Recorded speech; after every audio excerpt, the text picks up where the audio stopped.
Assalomu alaykum, hurmatli ko'rmanlar. Programmamizga xush keldinglar. Shuhrat aka, siz xush keldingiz. Hoş bulduk. Endi yaqinda Sharq Turkistonda ochilgan Xitoy hukumati tomonidan ochilgan lagerlardan mana paket to'plagan Xitoy faoliyatchi Guangxoninki Amerikada yaqinda tutqun qilinganligi xalqaro nihoyatda g'ulg'ul bo'lyotidi.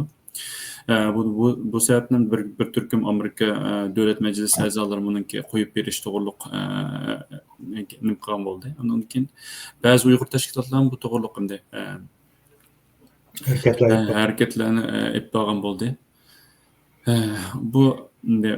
Buni bugun mushtam to'g'risida suhbat etmoqchimiz. Endi savolni boshlab ketsak aka. Xabarlarda bildirilishicha, Guangxoninki lagerning mavjudligini muayyanlashtiradigan isbotlarni sunganligi deyilyotidi. Buningki qimmati qanchalik? Qimmati zot qayerda yani? Yani bir Guangxoninki ta'minlagan xabarlarning qimmati nada emasisi kelsak, bu oshkorlik ofislarni 2020 oshkorildi. Xo'sh. Bu oshkorlashdan burun amaliyotda lagerlar oshkorlanib bo'lgan. Bizning radio oshkorlagan lager shohidlari o'tirib chiqargan. Endi mustaqil tadqiqotchilarning o'tirib chiqargan uchurlar bor. Asosan oshkor bo'lib bo'lgan. Lekin endi Xitoy buni inkor qilib turib bo'lgan. Shu vaqtda bir mezgil bundaq bir narsa yo'q dedi. Ma'lum bir yerga kelgan chog'da bor, lekin bu bundaq lager emas. Bu kasbiy tarbiyalash markazi deb turib oldi. Naq shu vaqtning o'zida endi har qanday bir narsada bir mustaqil axborotchilikda, mustaqil tekshirish dokladida bir vaziyat masalasiga qaror bergan chog'da yolg'iz ziyonkashlik uchiruvchininki o'tirib qo'yganlari bilan emas, bu yerda mustaqil tadqiqotchilarning mustaqil taraflarning ko'z qarashi o'tirib qo'ygan faktlar muhim o'rin turdi. Buning qatorida tabii bir yerda bu qirg'inchilik, bu jinoyat sodir qilgan tarafning a'zolari, hatto unga yaqin taraflarning bu masala o'tirib qo'yishi bu faktni kuchlantirdi. Shu nuqtadan ya'ni bu yerda Guangxon o'tirib qo'ygan masaladan o'tirib qo'ygan faktdan ko'p uning kimligi, uning bir Xitoy xalqining bir a'zosi bo'lishi, Xitoyning ichida yashagan birisi bo'lishi, Xitoy millatining bir a'zosi bo'lishi, uningki xabarininki o'tirib qo'ygan faktlarining qimmatini oshirgan nuqta bu. Ya'ni shungacha bir qism narsalarga gumon bilib qaralgan yoki buni talishlayotgan bo'lsa, demak Xitoy xalqi ichidanmi, Xitoy tarafdanmi buni isbotlayotdi degan masala o'tirg'i chiqdi. Shundan keyin lagerlar haqidagi xabarlarning kuchi texmi oshdi. Shunga xalqarada hatto u Guangxoning xabarlarida garchi bak mazmuni yangi bo'lmasa-mu, bak ko'p tarqaldi. Tarqalishdagi maqsad, sabab uning bir Xitoyninki bir a'zosi bo'lishi, Xitoy xalqidan bo'lishi. Shunga Xitoy bu taqatqa uchurning qimmati uning Xitoy xalqining bir a'zosi bo'lishi. Nihoyat atrofli bir javob bo'ldi aka. Endi keyingi savolga o'tsak aka. Bunun hamda Guangxon qarta hissashlığınki bu darajada kar bo'lishi, hatto Amerika Davlat Majlisi a'zolarining bu to'g'riliq hamda gap qilishi, buning aralashishi nima sabab bo'ldi? Hamda Xitoy turib Xitoyni boshqagandan boshqa. Uningdan boshqa hamda bu farqli yeri buning bu oshkorlikga uchurlar, buning oldiga kelib qolgan uchurlar emas. Qo'ldagi dokladlar emas, maxfiy dokladlar emas. Yig'inda u yerda uchirish qilgan narsa emas. Bu uchurni kurash qilib, o'zining uyidan chiqib, o'z yashayotgan o'lkasidan chiqib, bizning vatanga berib, Sharq Turkistonga berib egallagan uchur. Ya'ni u yerda nurg'un to'saqlarda o'tgan, qiyin o'tganlarda o'tgan, naq maydon ko'rinishlarda hatto yer beg'irlab ma'ga yerlar bor, dunyo qayerlar bor. Shu lagerniki ko'rinishni rasmga tortish uchun. Shu jarayondagi buning xabarini elish shakli bir kurash shakli. Bir kurash qilish, jang qilish shaklida olgan uchurlar. Shunga kishilarda bu yerda nima bor desa, xatarga tavakkul qilish bor. Chunki Xitoy zodi bir Xitoy xalqiga nisbatan bir diktator hokimiyat bo'lishi bilan bizga nisbatan mustamlikachi bo'lgan bilan. Xitoyga nisbatan bir diktator hokimiyat bo'lish bilan ularga keltirgan xavfimi xil ig'ir bizdek darajada bo'lmasmi, ularning o'tkazgan xatoligimi javobsiz qolmaydi. Shunga bu yerda Guanxan bu uchurni xatarga tavakkul qilib turib, belgilik darajada hatto jinni alqonga olib kelib desakmi bo'ldi. To'g'ri.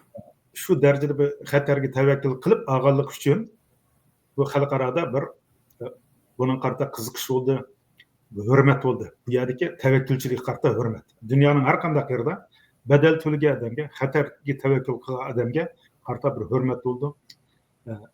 Bu qiziqishninki yana bir sababi xabardagi va yuqori degan qimmatdan boshqa buning bu uchurni kurash qilib olganligi. Xatarga tavakkul qilib olganligi. Shunga mushu darajada qo'llashga erishdi. Orada izimde bir Xitay buluş süpütü bilen, Xitay'nın xalqı buluş süpütü bilen hem de bir mustamdaki qığıçılarının yeni durup hem de. Bunun ait az hem de körülmedi desek mi oldu hem de. Durup qığının ait de bir istaşlık erişti dep qarayman men üçün. Hem de keyingi sual olsak, onun tuluqlagan xabarlari, Uyg'urlarning ijtimoiy taraqqiy vositalari bo'lsin, nurg'un bizningki xabarlarda ko'p tarqalgan bo'ldi. Uyg'ur faoliyatchilari bu uning uchun bir harakatga o'tgan bo'ldi, uning qaytarilmasligi yoki uning bir oqlanib chiqish uchun. Buni hamda Uyg'urlar tarafidan qadrlandi deyishga bo'lamdi. Deyishga bo'ldi. Chunki endi aslida bizningki xalqimizningki umumiy kayfiyatidan bo'libmi jamoat fikri muhitidan qarasak bir Xitoy degan gapni anglagan chog'da bizda o'zini tortish bo'ladi. Xitoyning ismi chiqqan chog'da o'zini qochirish bo'ladi. Xitoy degan chog'da bir kayfiyatda yuzpachlik bo'ldi, hatto bir saskinish bo'ladi. An bir mustamlikachi bir mustamlika ostida yashayotgan bir millatga nisbatan bak normal ahvol bu. Bunday bir inkos qaytirish Xitoylarga qarata. Erki qirg'inchilikqa duch kelayotgan bir millatga qarata bizga qarata texnik normal ahvol. Ama bunu bu qitim Uyg'urlar buningda undaq bir manfiy inkas qaytolmadi, salbiy inkas qaytolmadi. Faoliyatchilarimiz sezgirlikli o'tirib chiqib buni qo'g'didi. Buning qarta qutqizish qarta harakat etdi. Buning qarta bizning faoliyatchilarimizdimi, umumiy jamoat fikirdimi, undaq salbiy inkas bo'lmadi. Sabab nima desa, shu boy deyilgandek bu yerda buningki biri uchurni anda qahramonlik qilib olgan bo'lishi. Bizningki Uyg'ur xalqi bilamiz qahramonlikqa cho'qinamiz. To'g'ri. Mardlik va tabiatimizda mardonalik va bir ishga bir odam xatarga tavakkul qilib bir ishni qilsa, bejo keltirsa, uning qarta hurmat bildirdi. Shunga buningki Xitoy bu Guanxaning shu uchurni ilish jarayonidagi shu ko'rinishi Uyg'urlarni ta'sirlantirdi. Shunga birinchi bu nuqtadan Uyg'urlar buni qadrladi. Hamda ikkinchi nuqtadan yana nima desak bu yerda tajriba bor. Yani Uyg'urlarning mijozidagi, psixikasidagi adlayliklar emas, beshimizda o'tgan tajribalar bor. Bu tajribada hozir qadar Xitoy xalqi ichida yaqinqi voqealarda, yaqinqi vaziyatlarda Uyg'ur tarafda turadigan bek bir ko'rinish bo'lmadi, bek bir harakat bo'lmadi. Hatto masalan 5-yil vaqasi desak, 5-yil vaqasida tutqun qilinganlarni Xitoy saqchilar tutib ekitib olsa, yandagi Xitoylar yanda kelib yonqishig'i tepgan shu kaltaklanib, qo'li kuchaylanib ekitayotgan odamlarni yandan turib urgan ahvollar bor. Bu bek az uchraydigan bir nomardlik. Uningdan boshqa idora jamiyatlarda nurg'un Uyg'ur ziyolilar tutib ketdi. Top tutib ketish bo'ldi. U xizmatchilardan hozir qadar bir inkas qaytish kerak xizmatdoshlardan va to'xtab bizning bir xizmatdoshimiz bordi. Bu nima uchun? Yo'qolib ketdi deydigan ulardan kelgan qaytgan bir inkasni o'qimaymiz. Mahallada, ahalla komitlarida, mahallada top Uyg'urlar g'oyib bo'lib ketdi. Uning xulun qo'shnilari vaqtida. Ular qilib deyish kerak va to'xtamay qo'shnimiz bu yo'qolib ketib bordi deb insondoshlik nuqtasidan ma bo'lmadi bu nima ketdi deb bizga inkas qilish kerakdi. Xitoy hukumati qarshi bo'lmasa, hozir qadar bizning Xitoy xalqidan ichidan kelgan bir inkas yo'q, maqsad yo'q. Shu sababdan bu Guanxan'ningki bu qilmishi, bu harakati, bu xizmati men o'ylayman qadrlandi, hurmatlandi, shunga qo'llab. To'g'ri deysiz, bu hamda deymiz, az uchraydigan bir ish bo'lganligi uchun hamda Xitoy o'zining tabiati bo'lsin, masalan, hozir Uyg'urlarning endi turib Gap qilganlar bo'lsin endi nihoyat oz sonda bo'lganligi uchun haqiqatan qadrlandi deb o'ylayman. Endi keyingi savol o'tsak, endi shunga asoslangan vaqtda Uyg'ur jamoatininki siyosiy jihatdan bir pishib yetilish bor deb qarasak bo'lamdi. Endi vaqt endi hissiyotga emas, aldırmay soğuqqanlıq bilan bir hüküm chiqara oladigan bo'ldi deyishga bo'lamdi buni. Yana gap yana shu yerga bordi. Degandek bu yerda bu birinchi millatning mijozidan, psixikasidan, milliy xarakterimizdan kelgan ashuna qahramonlikqa, novchilikqa e'tibor beradigan, ahamiyat beradigan tarafi sababidan qo'llagan bo'lsa, ikkinchi tajribamiz haqdan pishib yetilish bor. Mushu Abaydan degan misollar hatto vatanning ichida onundan başka mesela qo'shman tuqqan siyosati deylik. Qo'shman tuqqan siyosatiga bir oilaga berib, boshqa oilada erlar turmga ketilgan, lagerga ketilgan oilaga bir odamning, bir xizmatchining bir uyda turishni hukumatdan uqtirish olgan chog'da normal bir jamiyatdagi, dunyoning har qanday bir jamiyatdagi bir davlat xizmatchisi bo'lsa, bu qanday bo'ldi, bu bo'lmadimi siyosat deydi. Bu qanday men buni uyga berib turma deydi. Bu uyda birinchi haqning uyi zot bo'lmaydi. Haqning uyiga men qanday urug' tuqqan bo'lmayman, qanday urug' tuqqan bo'la olmayman, qanday buni uyi turma bu shaxsiydi. Ikkinchi oilasidan odam turmada bo'lgandan keyin, men turmadagi uyga men qanday borman deydi. Buni rad qilish kerak. Demak, shunday bir rad qilish yo'q. Bu shu yerdagi biz yashayotgan bizning vatandagi Xitoy xalqining madaniyat saviyasini, mijoz xarakterini, psixikasini, jiqnasini ko'rsatgan ahvol. Mushunda ahvol ostida degandek Guanxindek birisining chiqishi, shu o'zining uyidan chiqib, chegara atlab, dong atlab berib, Uyg'urlarga yordam qilishi, bu Uyg'urlarni ta'sirlantirdi.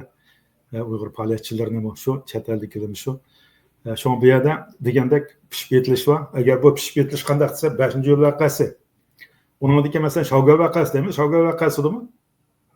Bir 100 necha Uyg'ur balani 1000 necha 10 ming necha odam bo'lsa, yandagi nimada bexatarlik kuchlar qarab qo'yirib, doktorlarning qarab qo'yirib, atrofdagi odamlarning qarab qo'yirib. Bu dunyoning hech qanday yerida ko'rinmaydigan bir ahvol. Bir odam bo'lsa, bir to'rt odam kelib ajrashtirib qo'ygan normal ahvol. Ojizni bir kuchlik urib olsa, orasiga tushadigan ish bor. Oz sondagi odamni ko'p sondagi kelib odam bo'lsa, o'tirib bir odam shu bo'lmadi, bunchalar qilamsa deydi. Ammo unday ish Shawgar voqeasi ko'rilmadi. Shunga bizning xalqimiz ashularni ko'rgan bo'lg'achqa, 5-yo'l voqeasini ko'rgan bo'lg'achqa, uningdan keyin cho'ng tutqundan keyinmi, ya'ni Xitoy davlat kadrlari, xizmatchilar orasida bunday bir sezgirlikni, insondoshlikni ko'rsatmagan bo'lg'achqa, Guanxindniki Guanxindga o'xshash odamlarning ishlari bizning aramizda qimmatini topdi, hurmatlandi. Mushu jarayonda Uyg'urlar pishib yetildi, tonidi, kimga qanday muomala qilishni deb o'ylayman. Shu binoda siz degandek bir pishib yetilish bor desak bo'ldi.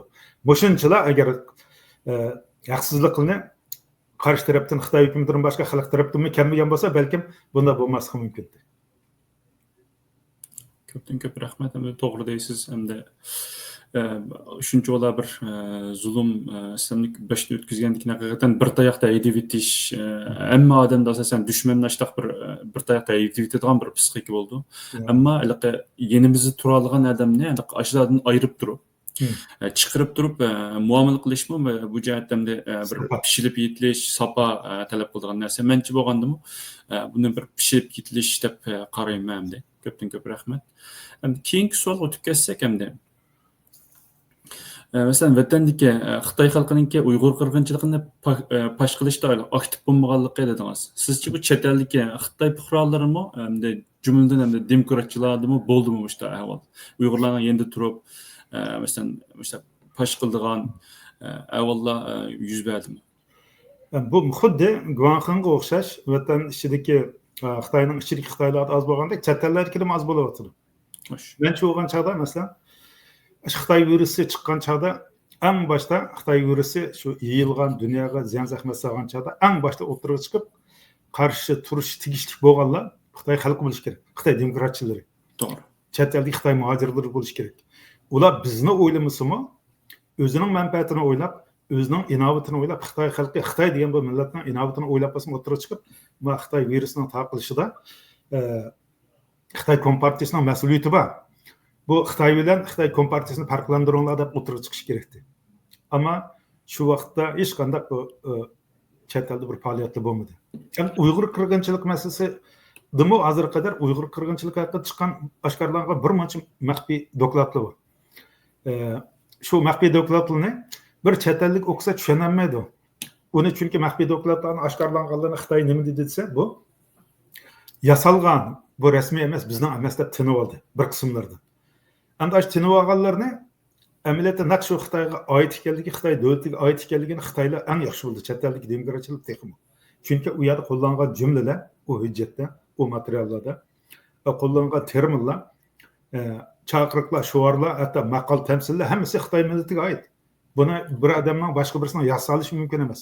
Shunga uningki naq Xitoyninki davlatining chaqiriqi, ijroati, maxfiy hujjat ekanligini Xitoy demokratchilar eng to'g'ri tushundi. Ammo mush vaqtgacha shu oshkorlangan maxfiy hujjatlar haqida kollektiv tashkillik holda bir o'tirib chiqib va ma hujjat ras bizniki Uyg'urlar qirg'inchiligimizni oshkorlagan hujjat, bo'layotgan hujjat deb o'tirib chiqmadi. Ayrim shaxslar bu haqdan bu inkor qilsa bo'lmaydi. Tadqiqotchilar va masalan Avstraliyadagi bir xonim bor, bir tadqiqot o'rnida.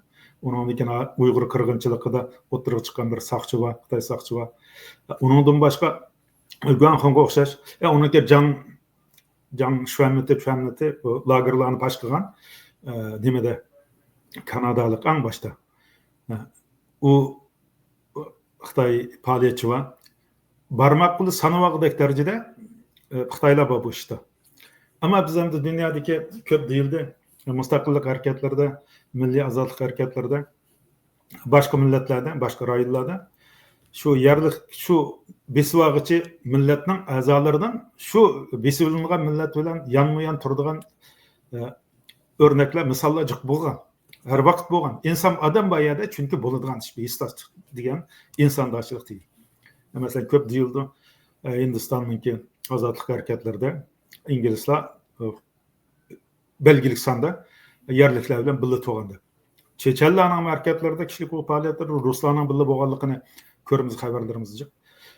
Nima demo Amerikada qartalliklarningki haqqini qo'g'dash harakatlarida aqtalliklar yonda asosli kuchlar jiq yanida oldiga o'tib turib qildi. Shu bundaq bir nimani biz nimada Xitoy bilan bo'lgan munosabat ko'rmadik. Chet elda eng o'qigan oliy tarbiya ko'rganlar bulardan jiq chiqish kerakdi. Ammo zodi chaklik chiqyapti. Shunga bu hozir chet eldagi bu faoliyatchilarni bizga ko'rsatilayotgan istoshlik Xitoy hukumatidan bo'libmi Uyg'ur masalasida Xitoy davlatidan, hukumatidan chegarani ayirish bek aniq emas, cheklik. Bir turkum faoliyatchilarimizning kuchi bilan, ta'siri bilan ba'zan faoliyatchilar, ba'zan Xitoy faoliyatchilar garchi Sharq Turkiston degan nomni atayotgan bo'lsa-mu, ba'zi yerda biz taraf turib gap qilayotgan haqdan bir turkumlar bor. Ammo soni bo'lishga tegishlikdan oz, yo'q emas. Bor, bo'lishga tegishlikdan oz, chet eldagi ularning soni qaragan chog'da. Umum millatning soni qaragan chog'da bu bizni biz uchun qiyin masala bu. Chunki bu masala shular bilan hal bo'ladi. Bu shulardan qancha ko'p odam biz tarafda bo'lsa yaxshi bo'ladi. To'g'ri deysiz aka.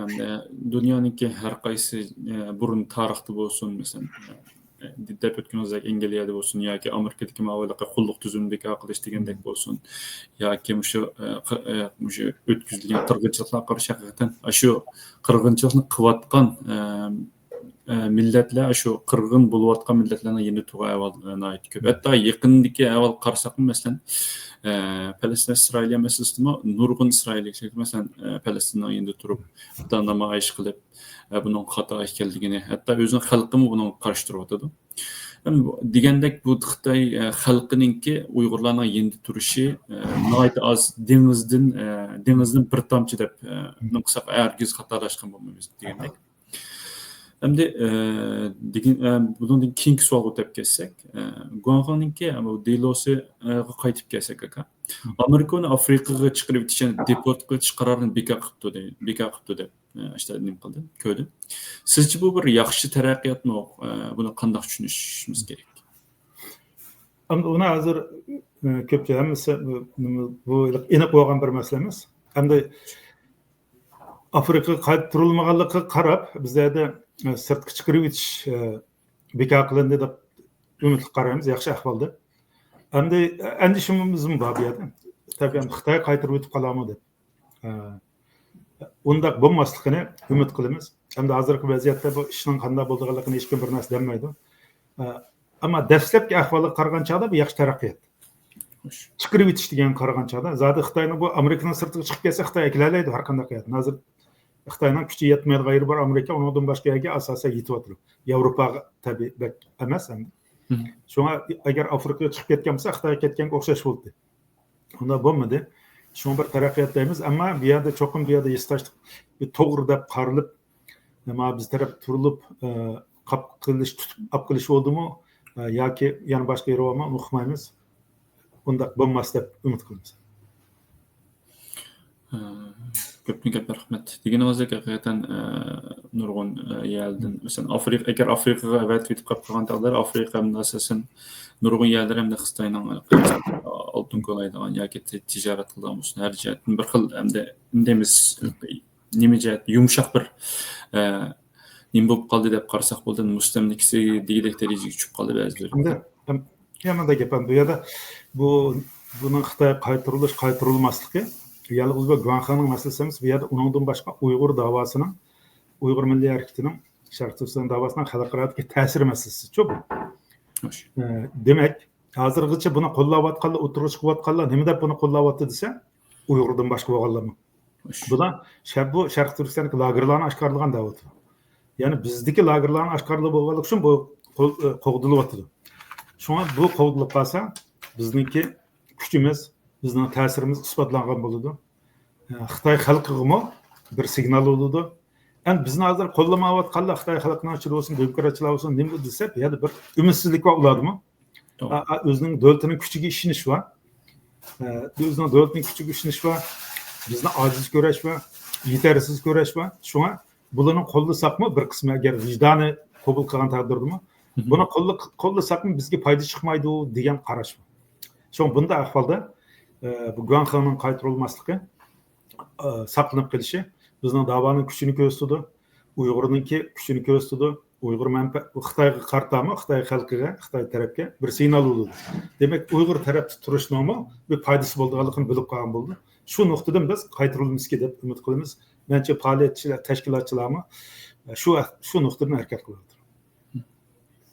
To'g'ri deysiz hamda haqiqatan agar bunda qaytarilmagan ahvolasida tutib qo'yilgan yoki saqlab qo'yilgan ahvolasida Uyg'ur masalan bu foydami dedik hamda bir jihatdan buning bizning taraf tumaslikning yana bir sababi bularning ichida bir qo'rqinish bor degan Abay deb o'tganimizdek.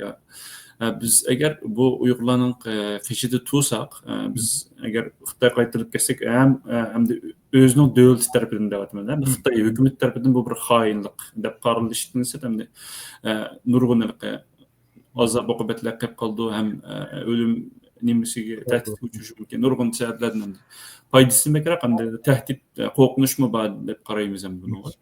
Agar bu qo'rqinishni yengilsa, agar bu qaytarilmasa albatta haqiqatan bu bizning yenimizda qo'rqib turib yenimiz kelanmayotganlar uchunmi uni aytdi bir yaxshi bir avval ilhom bergan. Ilhom bergan. Nayt yaxshi to'xtab berdingiz aka. Rahmat, ko'pdan ko'p rahmat. Hurmatli ko'ruvchilar, bugungi programmamiz mushada oyoqlashdi. Shuhratga sizga rahmat aytaman. Sizga rahmat, yaxshi savollarni so'radingiz. Kun tartibidagi aktiv bir temani oldimga keldingiz. Sizga rahmat. Rahmat aytaman. Kelar qatimliq programmani ko'rish omon bo'linglar. Allohga omonat.